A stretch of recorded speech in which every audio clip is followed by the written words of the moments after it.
il y a 1 an et demi, tu m'aurais dit ouais, tu vas aller intervenir dans le CrossFit. Je t'aurais dit ouais, c'est ça, ouais, c'est ça. Je vais intervenir dans le CrossFit. Parce qu'en fait, l'idée que j'avais dans le CrossFit, c'était les mecs qui soulevaient des barres à une vitesse pas possible, de la gym faite n'importe comment. Donc, t'imagines, moi, en puriste de la gymnastique, Ouais. voir les pull-ups, les muscle-ups tels que c'est fait en CrossFit, t'imagines même pas à quel point ça me faisait péter un plomb. Et puis, je me suis dit, au lieu d'être critique, bah, essaie de t'y intéresser de plus près, comme tu t'es intéressé finalement aux autres sports. Mhm. Et finalement, quand je suis rentré dans l'univers CrossFit, après, j'ai eu de la chance de rentrer dans l'univers CrossFit par l'intermédiaire de Guillaume. Alors, il y a des gens qui diront, ouais, il lèche Guillaume parce qu'il travaille avec lui. Non, pas du tout. C'est juste que je partage absolument à 200% sa manière de concevoir l'activité CrossFit. Et c'est que grâce à lui, j'ai vraiment eu une idée de ce que c'était vraiment le vrai CrossFit. Le CrossFit avec ses enjeux de santé, ses enjeux de prévention, ses enjeux de bouger correctement, etc. Sauf que moi, j'avais la vision du CrossFit telle que je pouvais la voir, telle que je pouvais voir sur les réseaux sociaux, à la télé ou par l'intermédiaire des games. Mhm. Voilà, pour moi, le CrossFit, c'était ça. Or, les games, c'est une des expressions du CrossFit. Donc, en fait, je pense que tu vois, si j'avais pas eu cet aspect curiosité et cette ouverture sur le sport de manière globale, je serais peut-être jamais allé au CrossFit, en fait. Donc du coup, le fait de s'y intéresser de plus près a vraiment apporté quelque chose, je pense, à ma culture de l'entraînement et à ma curiosité, en fait. Est-ce que tu penses qu'on est dans une ère où le CrossFit est en train de se connecter, on dira, à la gymnastique en tant que discipline, comme elle l'a fait il y a quelques années avec l'haltérophilie, où on a vu, comme tu disais, les haltérophiles, mais peut-être les puristes qui disaient mais qu'est-ce qu'ils font par là-bas, etc. Ouais. Alors que si tu regardes le nombre de membres, par exemple, des fédérations d'haltérophilie autour du monde, ça a explosé ces dernières années et c'est en grande partie Grâce au grâce au CrossFit. CrossFit. Est-ce que tu vois cette relation un petit peu parallèle avec celle de la gymnastique? Alors là, encore une fois, je vais être très, très critique par rapport à mon sport parce que je trouve qu'on est dans une bêtise totale par rapport à la gym. Là, encore une fois, ça va rejoindre ce qu'on disait tout à l'heure par rapport à la notion de partage. Mhm. C'est qu'au lieu en gym de se dire, tiens, CrossFit, c'est en train d'exploser littéralement. Alors après, je blâme, mais en même temps, j'ai eu la même réflexion. Mais avec le temps, quand on voit l'évolution du CrossFit et quand on se dit, bah, finalement, regarde, ils sont en train de faire n'importe quoi, ok. Donc à un moment donné, moi, c'est la réflexion que j'ai eue, c'est ce que je disais, ils sont en train de faire n'importe quoi. Sauf que je pars toujours du principe que si tu critiques un système, c'est que tu es capable d'apporter une solution alternative ou que tu es capable d'apporter mieux ou en tout cas, tu es en mesure de t'impliquer pour Mhm. que ça change. Mhm. Donc et c'est ce qui fait aussi que je suis allé dans le CrossFit parce qu'à un moment donné, je me suis dit, toi qui dis toujours que la critique doit être constructive, ok, donc maintenant tu critiques, parfait. Puis l'opportunité fait que j'ai eu la chance de rencontrer Guillaume, que j'ai des collègues qui sont qui pratiquent le CrossFit, etc. Donc que j'ai aidé un petit peu. Mhm. Mais pour rejoindre vraiment ta question, je trouve qu'on ne surfe pas assez sur la vague du CrossFit, justement, gym, et qu'on ne propose pas. C'est dommage que les clubs de gym ne proposent pas, par exemple, des créneaux spécifiques pour les crossfitters, pour Mhm. leur apprendre à développer leur gym. Dans l'haltéro, c'est ce qui s'est fait. Aujourd'hui, il y a beaucoup de clubs d'haltéro ou beaucoup de clubs de CrossFit qui sont en rapport avec des clubs d'haltéro Mhm. où on leur demande de prendre une licence et d'effectuer au moins une compétition dans l'année. Ouais. Alors, sans être le cas dans la gym, parce que la gym dans le CrossFit n'a absolument pas la même place que l'haltérophilie dans le CrossFit, parce que finalement, l'haltérophilie dans le CrossFit, même si la technique évolue un petit peu par rapport aux aspects de vitesse, de rapidité, d'enchaînement, etc., Mhm. fait qu'on est moins dans l'aspect puriste, mais en tout cas, c'est très similaire en fait. Alors que la gym n'a rien à voir en compétition par rapport au CrossFit. Mhm. Donc, par rapport à ça, je pense qu'on a vraiment des questions à se poser dans l'univers de la gym pour comment on peut interréagir avec l'univers CrossFit. Et je pense que c'est vraiment une réelle opportunité. D'autant plus que je le disais tout à l'heure, les garçons en gym, il n'y en a pas forcément beaucoup, en tout cas beaucoup moins que les filles. Mhm. Et je pense que ça peut vraiment être un facteur. Là, tu vois, cet été, pardon, j'ai passé 3 semaines hier dans la boxe à Guillaume. Mhm. Et le nombre de gens qui m'ont fait la réflexion, la gym, c'est génial, mais sans CrossFit, jamais on y serait venu. Donc, ce qui veut dire qu'il y a vraiment une méconnaissance de notre discipline, ou en Ouais. tout cas que notre discipline, la gym, s'apparente beaucoup plus à une discipline artistique, ce qui est la réalité, hein, ce qui est la Mhm. réalité de la gym en compétition.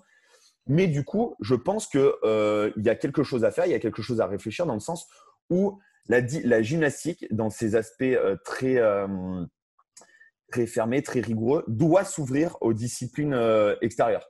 On voit que la gym, par exemple, a récupéré la discipline parcours. Mmh. La discipline pole dance, là, c'est en négociation. Là, c'est un peu la lutte entre les différentes fédérations. Si je veux faire un parallèle, et je crois que c'est un parallèle que vous avez fait, Guillaume, sur le MMA, quand il y a eu le MMA. Ouais. Là, je ne sais pas en Suisse ce qu'il en est, mais en tout cas, en France, c'est le gros sujet du moment Mmh. où est-ce qu'on doit autoriser le MMA ou pas, et où tous les clubs de boxe, de grappling, etc., sont en train de dire « Ouais, mais tu te rends compte, si on autorise le MMA, on va perdre des adhérents. » Mais non, en fait, pas du tout. Ouais. Au contraire, vous allez gagner en nombre d'adhérents. C'est clair. Parce qu'un mec qui fait du jiu-jitsu va peut-être aller faire du judo, aura peut-être besoin de faire du karaté, aura peut-être besoin de faire, je sais pas, je suis pas assez connaisseur, mais Krav Maga, j'en sais rien, mais sera obligé d'élargir son champ de compétences alors qu'il n'y serait pas allé juste dans sa pratique de karatéka ou dans sa pratique de judo. Mais vu qu'il va se mettre au MMA, bah, il va être obligé de diversifier en fait ses activités. Donc on va toucher peut-être un public qui est nouveau. Donc, je pense qu'il y a vraiment une question à se poser là-dessus sur qu'est-ce que la gym aujourd'hui, comment on peut interagir avec l'univers et le milieu CrossFit. Pour ce Je que pense qu'il y a vraiment des questions à se poser.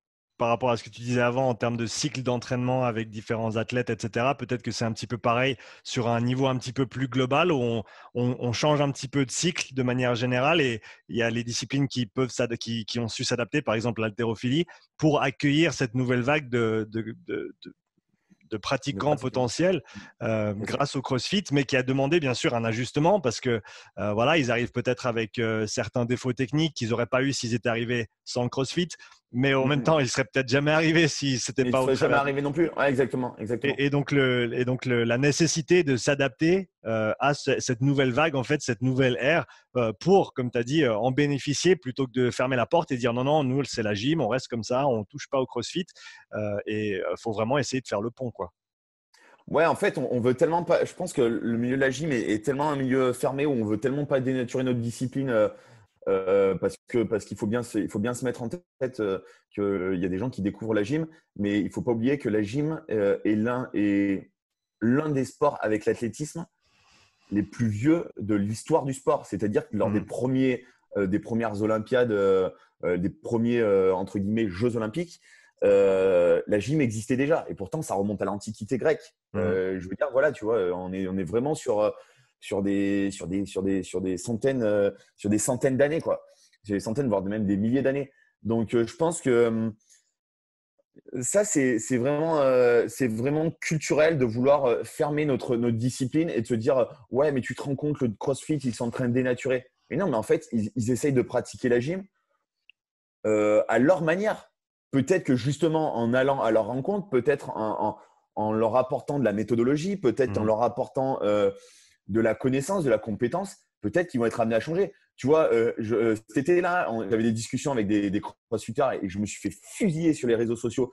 Alors, les gens n'ont pas fait de manière très maligne et très intelligente en me disant « Ouais, mais de toute façon, toi, tu arrives avec ta dimension de gymnaste où ça se fait tout en strict, tout en hold, etc. » Je les ai laissés dire, je leur ai dit « Je vous annonce, je pense pas me tromper en disant qu'au prochain Games, il y aura du handstand hold. » Il se trouve que 6 mois après, épisode des Games virtuels, épreuve numéro 6, Ouais. handstand hold. Donc, je n'ai même pas pris la peine de répondre individuellement à ces personnes-là. J'ai fait un post en leur disant à tous les abrutis qui m'ont expliqué que le hold ne servait à rien, que le street, même si ça commence à être un petit peu plus tendance dans le CrossFit parce qu'on a compris que c'était important, ne servait à rien. J'ai mis un espèce de smiley. Tu vois, le smiley n'était pas assez grand pour dire à quel point je me réjouissais du niveau de conneries qu'ils avaient pu raconter. Ouais. Et surtout, j'ai trouvé ça génial de me dire, putain, finalement, le CrossFit évolue dans le sens, dans un intérêt où la qualité du geste va être priorisée par rapport à la vitesse d'exécution. Après, on aura toujours des tractions butterfly, on aura toujours les muscle-up avec keeping aux anneaux. Ça ne changera pas, mais c'est pas grave. Si c'est abordé, si c'est appris avec une bonne manière, une bonne méthodologie, ça n'est absolument pas grave. Par contre, ce qui est grave, c'est que ça ne soit pas abordé dans la bonne logique, dans la bonne méthodologie. Et là où je trouve ça un petit peu dommage, c'est que finalement, la gym est fermée de son côté. Mais quand je vois le niveau de bêtises, alors surtout en France, quand je vois le niveau d'intelligence de certains dans l'univers du CrossFit qui viennent t'expliquer que faire des pull-ups avec l'élastique, c'est super intéressant parce que ça permet de négliger la contrainte et de mettre du rythme. Ouais, ça permet surtout aussi de t'exploser les épaules. Et puis après, qui vont dire « Ouais, mais pourtant, j'ai vu que sur tes vidéos, toi, tu utilisais des élastiques. » Oui, j'utilise des élastiques, mais par contre, dans une méthodologie, pas en tant que méthodologie de travail, mais dans une méthodologie particulière, j'utilise à un instant T l'élastique pour telle raison, mais pas en tant que méthodologie de travail. Ouais, on en revient à faire du mimétisme sans comprendre le contexte et le domaine d'application de l'exercice. Exactement. Et c'est pour ça que tu vois, ça revient toujours à ce qu'on disait tout à l'heure. C'est-à-dire que tu as beau partager ton travail, à un moment donné, quand ton travail, c'est toi qui l'as réfléchi, que tu as mis en place le process, tu sais où tu veux aller. Par contre, les gens qui te copient juste par mimétisme, tu sais aussi où eux, ils vont aller. Tu sais que ça n'ira pas du tout dans la direction, ou par chance, ça ira dans la direction que toi, tu as décidé, mais ils n'en auront pas conscience. Donc, je pense que c'est hyper intéressant. Et c'est pour ça aujourd'hui que ça a le don de m'énerver, surtout en France. Tu vois, on a eu cette discussion. Ça a énervé d'ailleurs un peu Guillaume cet été parce que après il le sait, hein, il a sa communauté, mais il a aussi des haters, il se fait défoncer dans tous les sens. Sauf que ce qu'on ne peut pas lui reprocher, c'est son niveau de compétence et son niveau de connaissance. Après, qu'on aime ou qu'on n'aime pas le personnage, personne ne peut nier son niveau de connaissance et son niveau de compétence qui aujourd'hui, je pense, en France est inégalé. Et même dans la francophonie, parce que là, tu vois, je sais que ce week-end, il est encore en déplacement pour un séminaire sur sa méthodologie, sur son protocole d'EPM. Mais on ne peut pas nier ça. Et aujourd'hui, les gens qui me disent « Ouais, mais nous, du coup, on t'aurait bien pris en séminaire, mais vu que tu connais Guillaume et vu que tu travailles avec lui, on ne va pas te prendre. » Donc, c'est-à-dire qu'en fait, tu es en train de me dire que tu me fais venir juste par sympathie. Tu ne me fais pas venir par compétence. Et il y en a d'autres en toute transparence qui m'ont dit « Ouais, écoute, nous, on n'est pas fan du travail on n'est pas fan de Guillaume, mais par contre, on sait que c'est quelqu'un d'extrêmement compétent. Et du coup, s'il te fait confiance, on sait qu'on peut te faire confiance. » Tu vois? Donc, il y a vraiment deux notions dans le partage de la connaissance et de la compétence, où soit les gens viennent te chercher parce que ça fait bien de travailler avec un tel ou un tel, ou qui viennent vraiment te chercher par compétence et qui disent « Ce mec-là, il a une compétence, on veut l'apprendre et on veut apprendre de sa méthodologie, de son expérience, de sa compétence, etc. » Donc, tu vois, il y a vraiment deux manières d'aborder les choses.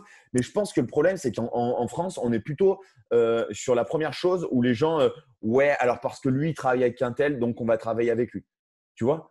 Et je trouve ça dommage que les gens ne s'intéressent pas davantage à la compétence par rapport à s'il est copain ou copine avec un tel. Moi, j'ai fait des formations avec des entraîneurs que je ne pouvais pas m'encadrer. Par contre, que j'estimais être les meilleurs dans leur domaine, dans leur champ de compétences. Et je me suis dit, OK, même si sa gueule, elle ne me revient pas, sa manière de faire, j'aime pas. Par contre, c'est inévitable. Ce mec-là est vraiment une personne référente dans son domaine. Donc, je vais m'inspirer de son travail et je vais aller au contact de cette personne parce que finalement, après, tu peux pas être d'accord avec tout le monde. Tu ne peux pas aimer tout le monde. Par contre, il y a un truc, tu ne peux pas intellectuellement, tu ne peux pas négliger la connaissance et la compétence de quelqu'un. Et si tu es un entraîneur qui a envie d'apprendre et de développer ta compétence, tu dois mettre la priorité sur ça avant de mettre de la priorité sur les aspects affectifs et sur les aspects, comment dirais-je, un peu plus moral. Ouais, c'est pour pouvoir faire la part des choses entre peut-être la forme et le fond. La forme étant exactement. La personne et la personnalité qui partage l'information et le fond étant vraiment la substance qui cherche à partager. Et peut-être petit à côté, mais c'est vrai que c'est quelque chose qui me fait un petit peu de peine en 2020 quand tout le monde est tellement polarisé on n'arrive à rien à dissocier. C'est ça, la même chose. Ça. Parce que j'aime pas Guillaume, je vais pas écouter ce qu'il fait ou ce qu'il dit ou ce qu'il a à transmettre. Et c'est dommage parce qu'on perd énormément. Et comme tu as dit, c'est garder cet esprit critique et même les gens que je suis et que je respecte énormément, chez qui je vais chercher de l'information, il y a des choses que j'aime pas trop par rapport à ce qu'ils disent ou qui sont comme personne. On sera jamais 100% d'accord avec quelqu'un, mais on se trouve dans un monde où c'est soit c'est 0, soit c'est 100. alors qu'en fait, c'est tout dans la Ouais, nuance, c'est ça. dans C'est l'entre-deux, ça. et on perd cette capacité à faire la part des choses et à vraiment apprendre ce qui va nous servir et à laisser le reste de côté. Mais c'est peut-être une petite parenthèse là-dessus. Pour repartir sur le sujet donc CrossFit gymnastique, et on va essayer d'en faire une critique constructive. Quelles sont les Mhm. erreurs d'entraînement que tu vois dans le domaine de la gymnastique qui sont encore prépondérantes dans le CrossFit? Donc, tu veux dire quelle erreur on peut faire dans le CrossFit par rapport à la méthodologie d'apprentissage gym, etc. Voilà, qu'est-ce que toi tu vois qui est Ça- encore fait, on va dire, faux, entre guillemets, mais tout en essayant d'y apporter quelque chose de constructif? Alors, là, encore une fois, je j'ai pas énormément de recul. Après, bon, bah, je vois vraiment ce qui se passe sur les réseaux sociaux, même si les réseaux sociaux, je pense, permettent de donner une tendance. C'est pas la réalité de partout, mais en tout cas, ça permet de donner une tendance. Et Mhm. après, j'ai pu m'en rendre compte en allant chez Guillaume pendant 3 semaines. Après, chez Guillaume, c'est assez particulier parce qu'il est déjà très bon dans un travail ultra qualitatif. Mhm. Mais pour le coup, même avec Guillaume, tu vois, on a une approche qui est particulièrement similaire dans le niveau d'exigence, mais par contre, on est après sur deux approches qui sont différentes. Une fois de plus, il n'y en a pas un qui a plus raison que l'autre, parce que Guillaume, il a une méthodologie, par exemple, de démarche et d'apprentissage sur la gym qui s'intègre dans sa programmation globale du CrossFit Mhm. et dans sa manière de fonctionner dans sa box. Mhm. Donc, si tu veux, mais on s'est rendu compte que moi, par exemple, tu vois, pendant 3 semaines, j'ai fait des interventions auprès de ses adhérents, etc. Et les adhérents m'ont dit: ah, c'est génial, on change de méthodologie et ça nous permet d'avoir une autre vision. Mhm. Et moi, ce que je leur ai répété, je leur ai dit: attention, ce n'est pas ma version plus que celle de Guillaume qui a raison, c'est deux visions différentes. Mais encore une fois, que ça soit ma vision ou celle de Guillaume, Guillaume, il fait toujours les choses avec intelligence et avec réflexion. Mhm. C'est-à-dire quand il met quelque chose en place, derrière, il y a un véritable suivi, il y a une connexion entre toutes les choses qu'il va pouvoir mettre en place. Pour être un petit peu plus centré sur ta question, ce que j'ai pu me rendre compte, c'est qu'en fait, les gens dans le CrossFit, étant donné que c'est une discipline qui est relativement jeune, s'inspire beaucoup de ce qu'ils voient sur les réseaux sociaux, etc. Ce qui manque, je pense, à mon goût aujourd'hui et à mon sens dans le CrossFit, c'est plus la méthodologie de travail, la démarche éducative, la démarche progressive. C'est-à-dire que je pense qu'on se recentre trop sur les skills, c'est-à-dire travailler, mettre un travail en place autour des skills, Mhm. mais pas assez sur la logique de l'activité en elle-même. Mhm. Je vais essayer d'être plus précis. Ce que j'ai essayé d'expliquer avec les gens avec qui j'interviens et avec lesquels je suis intervenu sur IAR pendant 3 semaines, par l'intermédiaire de Coaching Week ou par l'intermédiaire des What Holiday auxquels j'ai pu intervenir, dans lesquels j'ai pu intervenir, c'est de leur faire comprendre en fait que la gym c'est pas muscle up, c'est pas push up, c'est pas pull up, c'est pas dips. Ça ne se Mhm. résume pas à ça en fait. Et la problématique, c'est qu'aujourd'hui le CrossFit c'est mis un cadre en fait autour de ça, tout simplement pour la simple et bonne raison, c'est que c'est ce qu'il y a dans les WOD. Donc forcément que les gens vont se recentrer autour de ce qu'il y a dans les WOD, mais Mhm. vont pas chercher en fait à élargir le champ de compétences. Moi aujourd'hui, quand j'encadre sur la partie gym, je parle beaucoup plus d'action motrice de manière globale que de skills. C'est-à-dire développer les patterns de tirage, développer les patterns de poussée, développer les actions d'antépulsion, de rétropulsion. Tu vois, Mhm. je parle plus d'une globalité plus que de skills de manière globale. Là, tu vois, j'ai 5 personnes que je suis sur un coaching annuel avec lesquels je leur ai expliqué, quand je leur ai envoyé leur premier bloc de 8 semaines de préparation, et qui m'ont dit: ah, mais c'est ça ta planification? Mais ça n'a rien à voir par rapport à ce qu'on fait d'habitude. Je dis: ouais, je leur ai expliqué que ouais, c'était un peu le but. C'était justement pour ça qu'ils venaient me voir, parce que ça Mhm. allait complètement changer. On Mhm. a fait beaucoup de travail avec de l'élastique, mais sur des actions motrices plus que sur des gestes spécifiques. Et Ok. eux, ils s'attendaient à avoir du geste spécifique. J'aurais dit: en fait, il va falloir que je vous explique une chose, c'est que pendant 6 mois, vous n'allez absolument pas faire de geste spécifique. Donc, il y a eu un côté un petit peu de déception. Et puis, de temps en temps, dans les 8 semaines, je leur ai mis une ou deux séances. Donc, sur les 8 semaines, en principe, ils ont tous 2 à 3 séances de gym par semaine. Je leur ai mis une séance, ou en tout cas un moment dans la séance, 2, 3 fois dans la programmation, où ils ont le droit de se tester sur des gestes spécifiques. Et par contre, je leur ai mis ces séances un peu plus sur la fin, donc à partir de la 6e, 7e et 8e semaine de travail. Mhm. Et quand ils ont vu l'impact que ça avait en travaillant absolument pas les skills, Ouais. mais juste en travaillant sur des actions motrices, sur des patterns de développement, Les fondamentaux, en fait. des fondamentaux, là, ils ont dit ah ouais, quand même. Tout simplement parce qu'on ne leur a pas appris et on ne leur a pas inculqué dans leur apprentissage, ce qui est normal, hein, parce que le CrossFit est encore jeune et il n'y a pas encore toute la méthodologie qui est des différentes disciplines qui a pu arriver dans toutes les boxes. Mhm. Mais ils se sont dit, ah ouais, en fait, il vaut peut-être mieux développer des actions motrices que développer du skills. Parce qu'une fois que toutes les actions motrices, elles sont maîtrisées, on n'a plus qu'à les emboîter, bim, bam, boum, et ça roule tout seul. Ouais. Donc, en fait, je pense que c'est plus de la méthodologie de travail et peut-être aussi de l'enrichissement par du circuit éducatif. Ça, c'est quelque chose qui est très connu dans l'univers de la gymnastique, c'est-à-dire de mettre en place des petits circuits éducatifs sur 5, 6 ateliers qui vont permettre de développer un skills et qui vont permettre d'apprendre un skills à travers différentes mises en situation. Et ça, je trouve que ce circuit éducatif, on s'en sert énormément en gym et je pense qu'en CrossFit, ça va énormément servir. Et je pense que si je peux apporter, moi en tout cas, personnellement, quelque chose dans le CrossFit, ça va être ça. Ça va être cette culture de l'entraînement en gym, cette culture de la rigueur aussi. Parce que là, je pense que dans certaines boxes et certains athlètes, je ne veux pas en faire une généralité, même si je pense que malheureusement, c'est le cas dans beaucoup, beaucoup de boxes ou chez beaucoup d'athlètes, Mhm. où ça manque de rigueur. Ça manque de rigueur dans l'entraînement. Quand on va expliquer à quelqu'un qu'avant de faire des muscle-up, il va falloir s'empiler déjà à peu près 3 ou 4 mois de traction et de dips au tempo, c'est vrai qu'il n'y a rien de très glamour, il n'y a rien de très sympa. Mais par contre, c'est un travail qu'il va falloir faire et qui Mhm. est inéluctable. Après, moi, ce que j'ai développé dans l'univers de la gym, ou ce que la gym m'a permis plutôt de développer, c'est de varier les situations d'apprentissage. Et là, on va rejoindre ce qu'on a dit tout à l'heure dans la première partie. Étant donné que je travaille avec des enfants, le phénomène de lassitude arrive beaucoup plus rapidement que chez les adultes. Donc, il va falloir essayer de varier constamment en fait, les outils de travail. Il va falloir varier aussi les exercices, même Mhm. si on va rester toujours sur la même base de travail. Si on prend l'exemple d'un simple pull-up, ben, on va faire des fois aux anneaux, des fois on va faire avec des bougies. C'est deux espèces de tiges comme des cordes en fait, Mhm. comme des cordes, sauf que c'est rigide. Un peu ce qu'on se sert pour les pegboards, mais sauf que c'est Ouais. vertical. On va se servir d'une barre fixe, d'une barre asymétrique en variant sur les diamètres.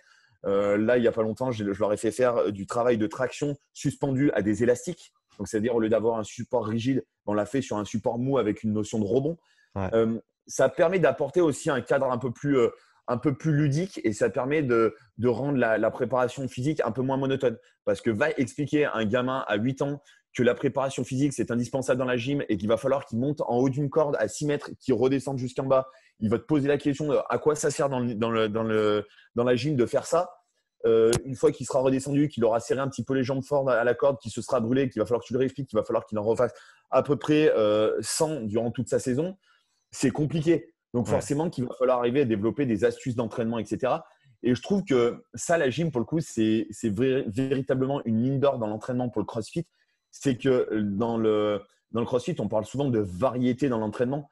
Mais en fait, ce n'est pas de la variété dans l'entraînement, c'est de la variété dans les situations d'apprentissage, je pense, Et même qui est véritablement intéressante.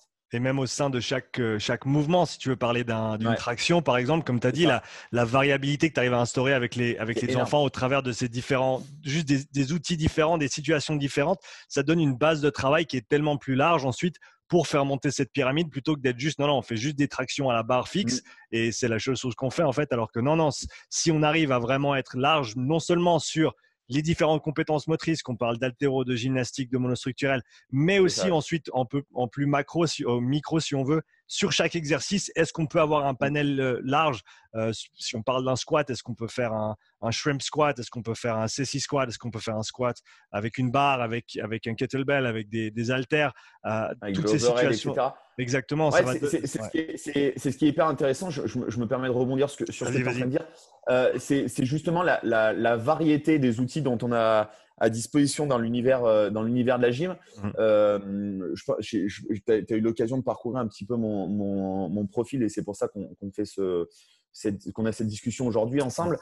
Mais tu as remarqué que j'utilisais plein d'outils et qu'il y a beaucoup d'outils que j'ai moi-même créés. Parce qu'en fait, j'ai été confronté, je me suis rendu compte qu'il y avait certaines choses, certaines contraintes auxquelles je ne pouvais pas répondre et que le matériel ne correspondait pas forcément aux situations d'apprentissage que je voulais mettre en place. Et ben, c'est très simple en fait. J'ai créé mes propres outils. Et ces propres outils, tu vois, je les ai fait découvrir aux gens de la boxe à Guillaume. Et ils m'ont dit, ouais, c'est génial, limite, c'était révolutionnaire. Ouais. Alors qu'en fait, on était toujours en train de faire des tractions, toujours en train de faire des dips et toujours en train de faire des pompes. Ça n'avait absolument pas changé. Et Guillaume, ça l'a fait sourire en disant, mais vous foutez vraiment de ma gueule. Parce que quand je vous fais faire des tractions, des dips, du strict, etc., ça vous saoule. Thibaut, il est en train de vous faire exactement la même chose, simplement parce qu'on avait varié les supports, en fait. Ouais. Et eux, le fait de varier les supports, ils avaient l'impression qu'on révolutionnait véritablement le travail. Alors qu'en fait, non, on avait juste modifié les supports. Donc, ce qui veut bien dire, en fait, que simplement, en modifiant les supports d'apprentissage, bah, déjà, ça a un impact qui est absolument énorme. Ça permet de casser cette monotonie. Et comme tu disais, même des fois, un simple exercice va faire du deadlift. Tu fais du deadlift avec une barre, tu fais du deadlift avec une fat bar, tu fais du deadlift avec des kettles, avec une plate. Il y a tellement de manières de stimuler différemment les méthodologies d'apprentissage que je pense que la gym a vraiment une très, très grosse richesse à apporter au CrossFit, tant dans la rigueur et dans la discipline que cela peut apporter, que la discipline peut apporter au CrossFit, mais aussi sur ces aspects variables, quoi. Moi, là, tu vois, dans les programmations, je leur ai demandé au début des programmations, est-ce que tu es plutôt un athlète assez cartésien et qui, voilà, je te donne une programmation, tu vas la suivre quoi qu'il en soit, ou tu as plutôt tendance à être sujet à la variabilité, c'est-à-dire est-ce que tu aimes bien varier différemment, parce que ça c'est hyper important aussi. Quand tu entraînes quelqu'un, il faut aussi le connaître, il faut apprendre à connaître quel profil il a. Est-ce que il a le profil d'un petit soldat où il va écouter à la lettre ce que tu vas lui mettre en place, ou est-ce que de temps en temps il a besoin d'avoir un petit peu un espace de liberté, un espace où il va pouvoir faire sa propre expérience de l'activité. Donc ça, c'est hyper important. Et je me suis rendu compte, tu vois, sur les 5 progs, j'en ai 3 qui ont le même profil, 2 qui ont le même profil, 2 qui sont très, très militaires et 3 autres qui sont un petit peu où il y a besoin de plus de variabilité. Et ben, les programmations, elles varient. Tu vois, j'essaie d'utiliser des outils un petit peu plus différents, divers et variés. Tu vois. Donc ça, je pense que c'est aussi extrêmement intéressant et extrêmement important.